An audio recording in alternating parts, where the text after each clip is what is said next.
Assalamualaikum warahmatullahi wabarakatuh. Ila hadrati Nabil Mustafa sallallahu alaihi wasallam thumma ila hadrati ikhwanihi minal anbiya'i wal mursalin wal awliya'i wasyuhada'i was salihin wal ulama'il amilin thumma arwahil muslimin wal muslimat wal mu'minin wal mu'minat min masyariqil ardi ila magharibiha barriha wa bakhriha khususan aba'ana wa ummahatina wa ajdadana wa jaddatina wa masyayikhana wa masyaikha masyayikhina wa nahusul khusus ila hadrati ruhi Syekh Ahmad ibn Ali ibn Hajar al-Asqalani wa Syekh Abdul Karim wa Syekh Ahmad Marzuki wa Syekh Makhrus Ali wa Syekh Ahmad Idris Marzuki wa Syekh Imam Yahya Makhrus wa Syekh Abdul Aziz Mansur wa Syekh Muftul Bastul Birri wa Syekh Masum Jauhari thumma ila hadrati ruhi Syekh Mansur Adnan wa Syekh Karmani Anwar wa Syekh Abdul Malik Safi wa Syekh Abdul Malik Bakhri wa Syekh Ilham Nadir wa Syekh Halim Samsur wa Syekh Halim Turmudi wa Syekh Sigit Waluya wa Syekh Ahmad Udari wa Syekh Bambang Suprayugi wa Syekh Mansur Prama wa Syekh Bustami Mustafa thumma ila hadrati ruhi Syekh Masruhin wa Syekh Abdul Hafidz Satari wa Syekh Farhan wa Syekh Masum wa Syekh Kusrin thumma ila hadrati ruhi Ummiyah Jasakun Nabi Ahmadi wa Abi Haji Muslim bin Hasan wa ukhti Siti Juwairiyah wa ukhti Siti Aisyah lahumul Fatihah. A'udzu billahi minasyaitonir rajim. Bismillahirrahmanirrahim. Alhamdulillahi rabbil alamin arrahmanir rahim maliki yaumiddin. Iyyaka na'budu wa iyyaka nasta'in ihdinas siratal mustaqim siratal ladzina an'amta 'alaihim ghairil maghdubi 'alaihim waladdallin amin. Bismillahirrahmanirrahim. Wa an Abi Tufail radhiyallahu anhu, saking Bapak Tufail radhiyallahu anhu qala ngendika sapa Abu Tufail, ra'aitu ningali sapa ingsun Rasulullah sallallahu alaihi wasallam ing Rasulullah Muhammad sallallahu alaihi wasallam yatufu halit tawaf sapa jeung Nabi bil baiti wonten ing Baitullah wa yastalimu lan gepokaken sapa jeung Nabi ar-rukna ing pojokan tegese ing Hajar Aswad bimihjanin kelawan teken kang bengkong pucuke dengan tongkat yang bengkok ujungnya ma'us lan jeung Nabi wa yuqabbilu lan nucup lan nyium sapa jeung Nabi al-mihjana ing tongkat yang bengkok ujungnya itu. Rawan cerita hadis sapa Muslimun Imam Muslim. Jadi kalau kita melihat ini bahwa manakala keadaan tidak memungkinkan, maka ketika orang itu tawaf, orang tidak harus mencium Hajar Aswad langsung. Tetapi di sini Rasulullah mencontohkan, jadi Rasulullah itu membawa tongkatnya disentuhkan ke Hajar Aswad dan tempat tongkat yang disentuhkan itu dicium oleh Rasulullah kan itu. Nah, keadaan sekarang juga sama kan itu. Jadi kalau sekarang orang tawaf tentu sangat berjejal kan itu. Kalau seluruh jamaah haji atau jamaah umroh yang sedang melaksanakan tawaf itu berebut untuk melaksanakan Hajar Aswad, tentu yang terjadi adalah mendatangkan mara bahaya ya, mara bahaya. Kenapa? Karena orang saling berdesak-desakan kan itu. Maka yang jauh kalau memang tidak bisa mencium langsung jangan aja, dan terus dicium. Jadi ini dilambaikan ke tempatnya Hajar Aswad terus di tempat dilambaikan itu dicium itu kan itu. Jadi seperti itu caranya. Jadi tidak ya bagi yang bisa tidak masalah kan itu, yang kebetulan jalannya dekat dengan Ka'bah terus bisa dekat dengan Hajar Aswad mencium langsung itu bagus-bagus saja, itu sunnah kan itu. Itu bukan sesuatu yang wajib. Jadi jangan sampai sesuatu yang sunnah itu ternyata untuk mendapatkan itu mendatangkan mara bahaya, saling menyikut, saling mendorong dan seterusnya. Itu kan mendatangkan keharaman kan itu kan, karena akan bisa menyakiti orang lain. Wa Ya'la bin Umayyah radhiyallahu anhu qala ngendika sapa Ya'la tawaf sapa Rasulullah sallallahu alaihi wasallam mutabi'an hale wong kang lendangaken biburdin kelawan tutut lurik kang biburdin kelawan tutut lurik kang saking negara Yaman akhdara kang warna ijo apa burd. Rawan cerita hadis sabal khamsat imam lima ila nasitul nasai wa sahaha lan nyohakeun hadis sapa Tirmidzi Imam Tirmidzi. Jadi ketika Rasulullah itu tawaf itu tidak sekedar hanya memakai dua pakaian ihram untuk laki-laki. Jadi pakaian ihram bagi laki-laki itu tidak boleh berjahit. Dua potong, yang satu dijadikan sarung, jadikan jarit yang satu ya digunakan menutupi pundak sama badannya itu kan itu. Tetapi di luar itu Rasulullah juga menggunakan selendang yang berwarna hijau kan itu. Jadi tidak masalah sepanjang tadi itu tidak digunakan menutupi kepala kan itu ya. Jadi orang yang sedang tawaf itu bagi wanita tidak boleh wajahnya ditutupi. Misalkan tawaf pakai cadar itu tidak boleh, nggak sah kan itu. Juga tidak boleh kalau bagi laki-laki itu menutupi kepalanya, memakai topi misalkan, jadi tidak kan itu. Tapi kalau pakai payung boleh. Seperti kemarin kan pada pakai payung kan pas tahun haji tahun 2020 ini kan itu.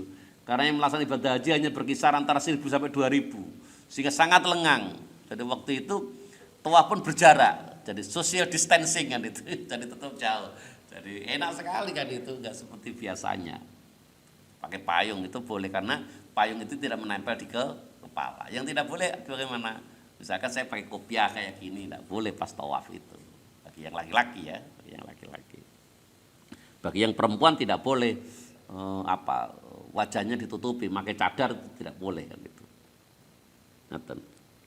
Itulah alasannya kenapa sebagian umat Islam itu berpendapat bahwa cadar itu bukan kewajiban. Kalau memang kewajiban, kenapa pas tawaf tidak boleh kan itu? Padahal pas tawaf pun itu kan mesti ada, tidak seperti kamar ke kolam renang kan. Ini kan kolam renang ada yang ini kolam renang khusus for ladies misalkan. Ini jadi yang sana untuk yang for gentleman, untuk laki-laki perempuan. Kalau orang tawaf tidak ada, orang tawaf jadi satu. Jadi laki perempuan jadi satu kan gitu. Dan nyatanya Islam mengajarkan bahwa wanita yang sedang tawaf itu tidak diperkenankan memakai cadar, menutupi kepala, menutupi wajahnya tidak boleh. Itulah alasannya kenapa sebagian umat Islam berpendapat bahwa cadar itu bukan kewajiban. Cadar itu bukan kewajiban. Jadi seperti itu. Kalau kita diskusikan illa ma dhahara minha, jadi kecuali biasa tampak, yang boleh ditampakkan itu memang kalau menurut pendapat Ibnu Abbas yang biasa tampak yang boleh ditampakkan itu adalah al-wajh sama batnil kafain. Jadi epek ya ini sama wajah. Itu yang boleh ditampakkan bagi seorang wanita. Kalau Ibnu Mas'ud mengatakan illa ma dhahara minha, kecuali yang biasa tampak itu adalah athiyab, pakaian. Karena pakaian maka yang namanya wajah itu harus ditutupi kan itu, wajib ditutupi. Jadi harus memakai cadar kan itu, menurut Ibnu Mas'ud. Jadi artinya bahwa memakai cadar atau tidak itu kalau kita menggunakan satu batasan yang diberikan oleh Ibnu Qayyim al-Jauziyah itu bukan didasarkan kepada dalil yang qat'iud dalalah. Kenapa? Karena nyatanya antara Ibnu Abbas sama Ibnu Mas'ud pendapatnya berbeda. Kalau yang qat'iud dalalah itu seluruh ulama sepakat. Kalau seluruh ulama sepakat itu baru dikatakan bahwa itu adalah hukum Allah. Artinya apa? Kalau kita menolak itu, kita murtad. Misalkan salat 5 waktu wajib, itu tidak ada satu ulama pun yang mengatakan tidak. Seluruhnya mengatakan itu wajib. Artinya kalau kita menolak itu, kita mengatakan itu tidak wajib, itu tidak ajaran Islam, itu akan terjadi murtad kan. Tapi kalau terkait dengan memakai cadar atau tidak, itu bukan ajaran Islam. Itu adalah hasil ijtihad sahabat. Ya, hasil istihad sahabat. Ngoten kan. Itu. Oke, itu sebagai lendang niku nggih. Wa Anas radhiyallahu anhu, Anas radhiyallahu anhu qala juga sapa Anas radhiyallahu an kana ono apa kelakuan iku yuhilla iku mbanteraken maca talbiyah minasang kita sapa al muhillu wong kang maca talbiyah fala yungkar maqratin ingkari apa alaihi membaca talbiyah itu. Wa yukabbiru al maca takbir minasang kita sapa al mukabbiru wong kang maca takbir fala yungkar maqratin ingkari apa alaihi membaca takbir. Muttafaqun alaihi. Jadi kalau ada orang yang sedang ihram dan di sepanjang perjalanan, di sepanjang waktu senantiasa membaca talbiyah, itu boleh. Labbaik Allahumma labbaik, labbaik la syarika laka labbaik, innal hamda wan ni'mata laka wal mulk la syarika lak. Wah, itu dibaca terus. Itu boleh, gak ada yang mengingkari. Demikian juga kalau orang itu tetap membaca takbir. Allahu akbar, Allahu akbar, Allahu akbar. La ilaha illallah, wallahu akbar. Allahu akbar walillahil hamd. Wah, itu. Baca itu juga boleh kan itu. Jadi sama-sama bolehnya. Ngaten. Muttafaqun alaih ay hadza muttafaqun alaih. Wa an Ibnu Abbas radhiyallahu anhu sang Ibnu Abbas radhiyallahu anhu qala ketika sahabat Ibnu Abbas ba'athani Nabi sallallahu alaihi wasallam fi thaqali au qala fi dha'fati min jam'in bilailin muttafaqun alaih. Ba'athani utus ning ingsun sapa Nabi sallallahu alaihi wasallam Nabi Muhammad sallallahu alaihi wasallam fi thaqali ing dalam gawa barang-barang sing abot. Au qala utawa ketika sahabat Ibnu Abbas fi dha'fati ing dalam wong kang apes, wong kang lemah min jam'in saking Musdalifah bilail dalam waktu wengi muttafaqun alaih. Jadi ini Ibnu Abbas itu memberitahukan bahwa ketika beliau itu sedang melaksanakan haji dengan jamaah haji yang lain, maka Ibnu Abbas itu diutus oleh Rasulullah untuk membawa barang-barang yang berat. Ini kalau kita baca sarahnya, jadi Ibnu Abbas itu membantu jamaah haji perempuan yang karena lemahnya itu sehingga barang-barangnya itu dibawakan oleh Ibnu Abbas. Dan itu sampai ke mana? Sampai ke Musdalifah pada waktu malam hari. Memang di Musdalifah itu kan tempatnya istirahat kan itu ya, tempat istirahat. Ini berbeda dengan yang ada di Arafah. Kalau Arafah itu namanya wukuf, itu berhenti bermalam dan di sana ada tendanya. Tetapi kalau di Musdalifah itu tidak ada. Jadi biasanya ya orang bertikar itu membawa tikar dan digunakan untuk duduk. Ya kalau yang kelelahan bisa tidur itu ya tidur. Dan nanti pada waktu fajar berangkat lagi kan itu, meneruskan perjalanan. Muttafaqun alaihi wa Aisyah radhiyallahu anha Aisyah radhiyallahu anha qalat sab'a Aisyah istadzanat nyuwun izin sapa Saudah Rasulullah sallallahu alaihi wasallam ing Rasulullah sallallahu alaihi wasallam Lailatul Musdalifati wonten ing bengine Musdalifah ayat antadfa yen to budalan sapa Saudah qablahu sadurunge bidalen jeung Nabi wa kanat ana sapa Saudah iku sabtatun seorang wanita yang berat, jadi merasa berat lah, yakni sakilata tegese seorang wanita yang berat. Jadi karena berat, kenapa kok berat? Karena gemuk kan itu. Sauda itu gemuk kan itu. Fadina maqali izin sama Nabi lah tetap ketue Sauda. Artinya bahwa sepanjang di Musdalifah itu sudah istirahat, sudah menginap istirahat kan. Dan kalau mau berangkat lebih dahulu ya boleh. Tidak harus menunggu pagi kan itu ya, tidak harus menunggu pagi. Jadi boleh berangkat lebih dahulu dibanding yang lain-lain gitu. Sepanjang apa? Tadi kita di Musdalifah itu sudah beristirahat. Biasanya orang itu di Musdalifah ngapain? Di Musdalifah itu di samping istirahat, dia mencari batu-batu kecil untuk digunakan melempar jamarot kan itu. Jadi batunya yang kecil-kecil. Jangan sampai membawa batu yang segini-segini ya, nanti batunya besar-besar kantongnya nggak muat kan itu. Dan itu kalau sudah lemparkan kena orang bisa celaka kan itu. Jadi cukup dengan batu-batu kecil ya, ujung jempolan inilah itu. Kita kumpulkan kan itu. Nanti kalau sudah sampai ke Mina, pergi untuk jamarot kan itu digunakan melempar. Allahu Akbar. Lemparnya kayak gini. Tidak boleh melempar kayak gini kan itu. Itu kan gini sih ceritanya, itu kan dulu mengabadikan apa yang terjadi bagi Nabi Ibrahim. Ketika Nabi Ibrahim sama Nabi Ismail itu keduanya sudah kekeh untuk melaksanakan perintah Allah. Apa itu? Mengorbankan Ismail kan itu. Jadi karena saking cintanya Nabi Ibrahim kepada Allah kan itu, dia satu-satu sampai rela untuk mengorbankan sesuatu yang teramat sangat dicintai. Karena Nabi Ibrahim itu kan punya anak, itu kan sudah sepuh kan itu kan, sudah sepuh. Jadi menunggu lama untuk punya anak, ndak punya anak kan itu. Dan ketika pada saatnya oleh Allah dikasih, maka akhirnya Nabi Ibrahim itu bermimpi, inni ara fil manami azbahuka fangdur madza tara kan itu. Jadi Nabi Ibrahim itu memberitahukan kepada anaknya Ismail, wahai anakku Ismail, dia punya ini arafil manami, bahwa sesungguhnya aku bermimpi adbahuka untuk mengorbankanmu. Fangdur madza tara, bagaimana pendapatmu? Dijawab wala ya'bati fa'al ma tu'maru satajudin insyaallah.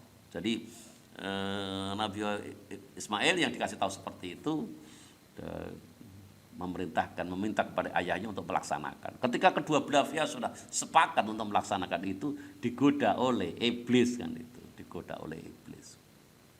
Pokoknya iblis ya dan setan itu senantiasa menggoda kita kan itu. Di setiap kita akan melaksanakan kebaikan digoda kan itu. Misalkan pagi-pagi waktunya sholat jamaah sama sholat subuh.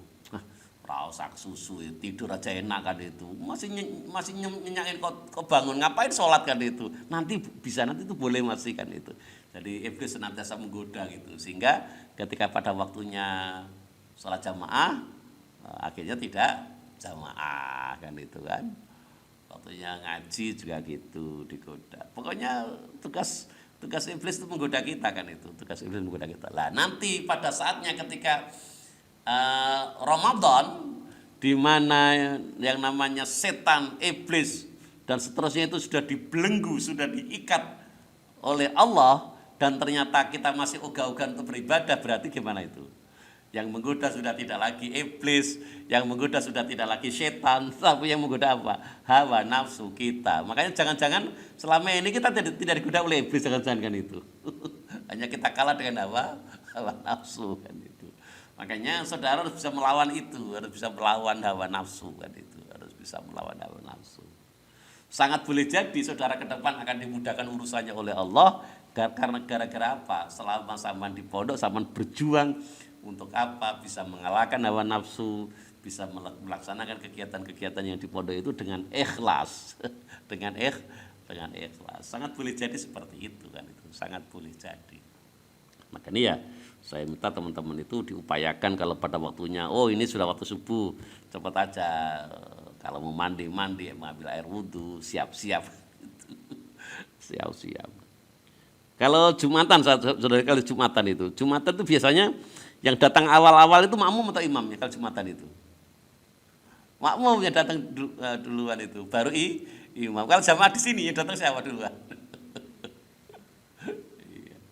Jadi seperti itu, sama harus mendahului seharusnya untuk deres-deres lah itu baca Al-Quran. Insya Allah barokah lah. Insya Allah barokah. Oke, saya teruskan. Jadi waktu itu karena Saudah itu gemuk, sehingga izin kepada Rasulullah untuk bisa berangkat lebih dahulu kan itu, dan oleh Rasulullah ternyata diizinkan. Wa Ibnu Abbas radhiyallahu anhu, sang Ibnu Abbas radhiyallahu anhu qala itu sabab Ibnu Abbas qala ngdikala datang kita sahabat Rasulullah sallallahu alaihi wasallam, Nabi Muhammad sallallahu alaihi wasallam, la tarmu ojo balang sira al jamrota ing batu-batu kecil hatta tatlu'a, sehingga meletek apa asyamsu srengenge. Jadi tidak boleh karena berangkat dari Musdalifah itu ketika masih malam sampai ke Mina dan akhirnya membalang jamrot lebih dahulu. Tidak boleh, itu tidak boleh sebelum matahari terbit kan itu. Jadi seperti itu. Di Mina itu ada kemah, ada maktabnya di sana itu. Jadi kalau orang Indonesia ya begitu sampai Mina nanti masuk ke maktab, nanti disepakati kapan akan berangkat membalang jamrot kan itu. Nanti jalan kaki di lorong-lorong yang itu ada banyak tingkat itu, banyak tingkat. Tidak seperti gedung, itu memang jalan yang dibikin bertingkat kan itu. Maka dulu ketika terjadi kecelakaan di Mina dulu karena orang itu saling berdesak-desakan kan itu, berdesak-desakan. Sehingga ya kalau berdesak-desakan yang paling kalah orang Indonesia kan karena kecil-kecil kan itu. Jadi seperti itu. Jadi tidak boleh sebelum matahari terbit orang itu sudah membalang jamrot. Rawajul hadis sabal khamsatu imam 5 ila nasi kecuali nasai. Wa fi lan hadis ingkita'un utawi mungqati. Jadi ini hadis ini mungqati walaupun diriwayatkan oleh lima mukharrij. Artinya kalau hadis itu mungqati, maka kualitas hadis itu dhaif karena salah satu syarat hadis itu adalah hadis sahih adalah harus muttasil kan itu, muttasil. Wa an Aisyah radhiyallahu anha, Aisyah radhiyallahu anha qalat sebab Aisyah arsalan Nabi sallallahu alaihi wasallam bi ummi Salamah lailatan nahr faramat al-jamrata qabla al-fajri thumma madat fa afadat. Arsalan utusan sapaan Nabi sallallahu alaihi wasallam Nabi Muhammad sallallahu alaihi wasallam bi ummi Salamah taklan ummi Salamah lailatan nahri ono ing malamnya riyo. Faramat mangkon barang jamara sapa ummi Salamah al jamrata ing krikil niku qabla al fajr sadurunge fajar tsumma madat mongko nuli nerusaken sapa Ummi Salamah fa afadat mongko nuli tawaf ifadah sapa Ummi Salamah. Nah, ini versi yang kedua. Jadi kalau yang pertama tadi tidak boleh, oh ini boleh kan itu. Lah ini ajaran Islam kan itu. Ajaran Islam seperti itu. Rawan cerita hadis Abu Dawud wa isnadu sanadsiku ala syarti Muslim menurut syarat Imam Muslim. Ngaten.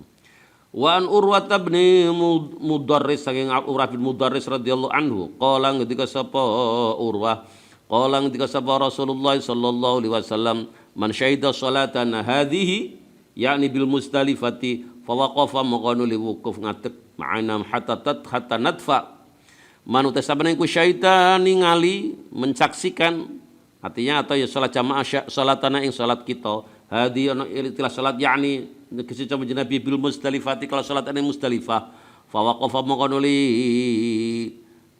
wukuf atau berhenti saman ma'ana kita hatta nadfa sehingga budal sapa ingsun waqad waqafa maka temen wis wukuf maka temen wis bermalam saman bi Arafah atau ana ing Arafah qabla dzalika saturunge wukuf ing dalam Muzdalifah lailan dalam bengi au naharon taurina faqad tamma. Jadi kalau orang itu sudah melaksanakan apa itu tadi, melaksanakan bermalam di mabit di Muzdalifah, sudah melaksanakan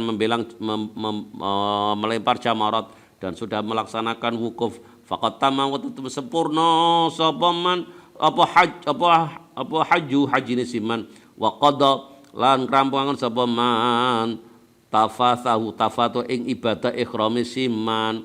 Rawan cerita hadis sabal Hamzah 5 wa sahaha lan yuhakan wa hadis sabat Tirmidzi wa Ibnu Huzaimah lan Imam Ibnu Huzaimah.